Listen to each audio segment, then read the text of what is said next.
میں نے کہا نوبل پرائز مائی فٹ، فروش کو مر جانا چاہیے، اور سب سے زیادہ فوج پہ بکواس پتہ کون کر رہا ہے؟ یہ ملالہ یوسف زئی اور اس کا باپ۔ یہ وہ دلال ہوتے ہیں نا جو لوگوں کی بیٹیوں کو بیچتے ہیں، یہ وہ دلال ہے جو اپنی بیٹی کا ریٹ لگا کے بھوکے مرو، پیاسے مرو، بغیرت ہو کے نہ مرو۔ لیکن یہ کہا جاتا ہے کہ بجٹ ہماری فوج کہا جاتی ہے، سارا کھا جاتی ہے کا پورا defence budget is only 17 to 18%، 17 سے 18% صرف ڈیفنس کا budget, and defence budget is further divided into 4 parts. Number 1 تقسیم ہوتا ہے 4 حصوں میں، یہ قوم کو بتا رہا ہوں بڑے آسان الفاظ میں۔ نمبر 1 وہ 17% تقسیم ہوتا ہے آرمی پہ، نیوی پہ، ایئر فورس پہ، اٹامک پہ۔ ان پہ ڈیوائیڈ ہونے کے بعد بھی اگر بہت زیادہ کر دیا جائے نا فوج کا بجٹ، ہارڈلی 6 سے 8% ہے۔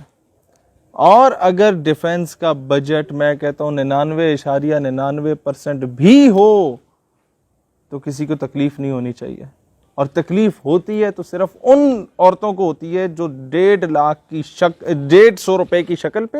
1.5 لاکھ کا میک اپ تھوپنے کے بعد بھی خوبصورت نہ لگے تو کہتی ہیں میرا جسم میری مرضی۔ وہی ماروی سرمت سارٹ آف خواتین آ کے میڈیا پہ بکواس کر رہی ہوتی ہیں کہ فوج بجٹ کھا جاتی ہے۔ تمہارے جو جن مردوں کے ساتھ اور جن خواتین کے ساتھ یہ ناجائز تعلقات رکھ کے رات کو سکون کی نیند سو رہے ہوتے ہیں نا، اس وقت فوج بارڈر پہ کھڑے ہو کے اپنے سینوں پہ گولیاں کھا رہی ہوتی ہے۔ دوسری بات یہ ہے، اسرائیلی پرائم منسٹر گولڈا مائر بری طرح شکست دے دی اس نے عرب وار میں، تمام مسلم ملکوں کو ہرا دیا۔ اس سے پوچھا کسی انٹرنیشنل نیوز کے نمائندے نے کہ جناب آپ نے سارا کچھ سامان بیچ دیا، امریکہ سے اسلحہ خریدا، سارا بجٹ تم نے فوج پہ لگا دیا،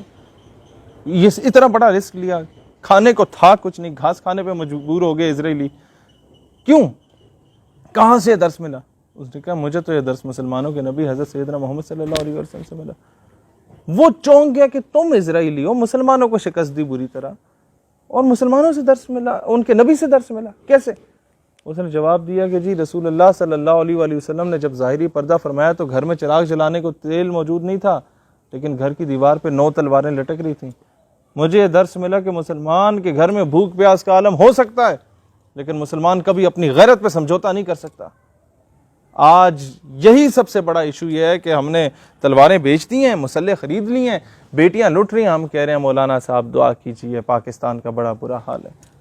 بھئی برا حال تو اس امت کا ہونا ہے کہ ساری زندگی دعائیں کرتے رہے، جب جہاد کا وقت آتا ہے تب جا کے مسلح پہ بیٹھے ہوئے ہوتے ہیں۔ اچھا، لیکن یہ بھی کہا جاتا ہے کہ جو ہماری فوج ہے وہ تنخواہیں لیتی ہیں تو کیا قربانی نہیں دے سکتی؟ یار نہیں، معاملہ صرف یہ کہ تنخواہ وزیر اعظم صاحب بھی لیتے تھے، زرداری صاحب بھی لیتے تھے، نہ خان صاحب کا بیٹا فوج میں، نہ زرداری صاحب کا بیٹا فوج میں، نہ نواز شریف صاحب کا بیٹا فوج میں، ساروں کے بچے باہر ہیں، ساروں کے، کسی کا بھی نہیں، یہ سارے کے بچے باہر ہوتے ہیں۔ یہ گولو مولو جن کے لیے پورے ملک کی عزت لوٹ کے اور بڑے بڑے محلات بنا کے بیٹھے ہوئے ہوتے ہیں، وہ گولو پھر آتے بھی نہیں ہیں ادھر آپ کے ابا جی کا کیس لڑنے کے لیے۔ اور دوسرا وہ جو نہ مردوں میں آتا ہے نہ وہ عورتوں میں آتا ہے، آ کے بکواس کر رہا ہوتا ہے کہ جی ہم لوگوں نے وہ کشمیری مجاہدین کو انڈائریکٹلی دہشت گرد کہہ چکا ہوتا ہے کہ جی ان کو ہم نے یہ ہمارے لوگوں نے سیف ہینڈ دیا۔ اس طرح کی باتیں کرنے سے پہلے انہیں شرم سے ڈوب مرنا نہیں چاہیے کہ یار تم لوگ تو ملک کے راز بیچتے رہے ہو،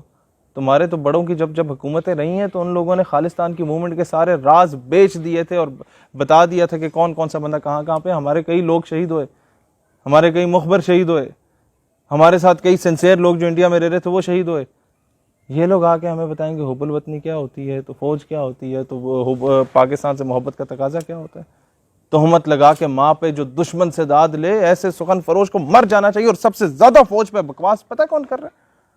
یہ ملالہ یوسف زئی اور اس کا باپ۔ ایسا بڑا، یہ وہ دلال ہوتے ہیں نا جو لوگوں کی بیٹیوں کو بیچتے ہیں، یہ وہ دلال ہے جو اپنی بیٹی کا ریٹ لگا کے اس پہ پوری کتاب اس سے لکھوا کے اور ڈرامے بازی کر رہا ہے۔ یہ وہی فوج تھی، وہی کیانی تھا، مجھے غصہ بھی آیا تھا کہ کیانی صاحب نہیں کرنا چاہیے تھا ایسا، لیکن وہی کیانی تھا جس نے تمہیں ملٹری ہاسپٹل میں سب سے پہلے فرسٹ ایڈ دی تھی، وہی کیانی اور وہی لوگ تھے جن لوگوں نے تمہیں یہاں ملک سے باعزت طور پہ ود ان 1 ڈے امریکہ کا یا جس بھی ملک کا وہ ویزا لگوا کے بھیجا کہ فوراً اس کا علاج کرواؤ۔ آج وہاں جا کے بکواس کرتی ہے کہ فوجی جو ہیں کریکٹر لیس ہیں، آج جا کے بکواس کرتی ہے کہ اپنی کتاب آئی ملالہ میں لکھتی ہے کہ جو جوان تھے ہماری طرف بری نظر سے دیکھا کرتے تھے، تمہاری شکل میں رکھا کیا ہے جو تمہاری طرف بری طرح سے دیکھا کرتے تھے؟ یہ 2% کی عورتوں کی طرف وہ بری طرح سے دیکھا کریں گے؟ یہ لوگ اور وہ لوگ جو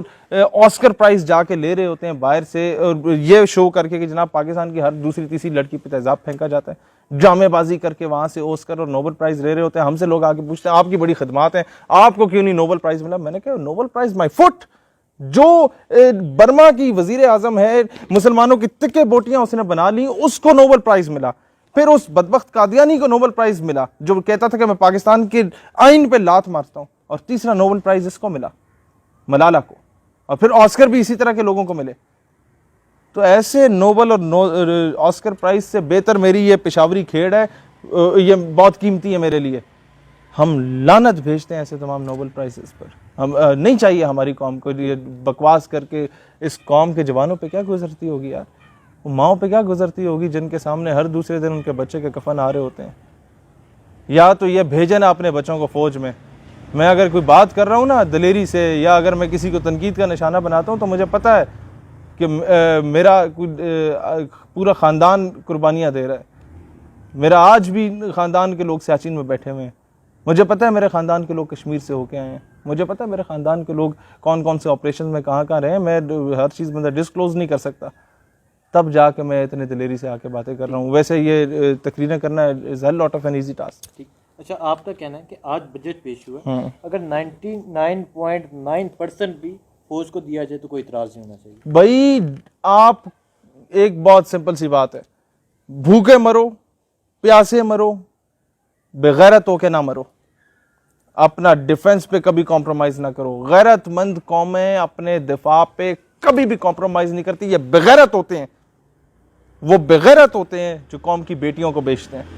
وہ بغیرت ہوتے ہیں جنہوں نے غیرت پہ سمجھوتا کیا، وہ بغیرت ہوتے ہیں جو ملک کے راز بیچتے ہیں، وہ بغیرت ہوتے ہیں جن لوگوں نے ہمیشہ سے ملک کے ساتھ بے وفائی کی، چاہے وہ کسی بھی پوسٹ پہ بیٹھا شخص ہو۔ لیکن بات پھر وہی آتی ہے، ڈیفنس پہ نو کمپرومائز، نہ کبھی ہوا، کچھ لوگوں نے کرنے کی کوشش کی، لیکن آئندہ ہم کبھی نہیں ہونے دیں گے۔ پاکستان ہے تو ہم لوگ ہیں، پاکستان نہیں تو ہم کس طرح آج یہ جو بکواس کر رہے ہوتے ہیں ہمارے نظریے کے خلاف، آج ان کے ریٹ لکھنؤ کے بازاروں میں لگ رہے ہوتے، آج کسی ہندو بنیے کی گاڑی کے ٹائر صاف کر رہے ہوتے یہ لوگ، آج آ کے بکواس کر رہے ہیں پاکستان کے بارے میں کہ جی اسلامک آئیڈیالوجی تو اہم ہی ہے، دو قومی نظریہ تو غرق ہو گیا تھا بنگلہ دیش کے ساتھ۔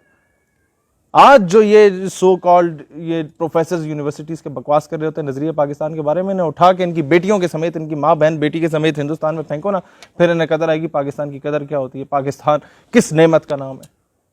بکواس کرنا بہت آسان کام ہے، ان کو میں کہتا ہوں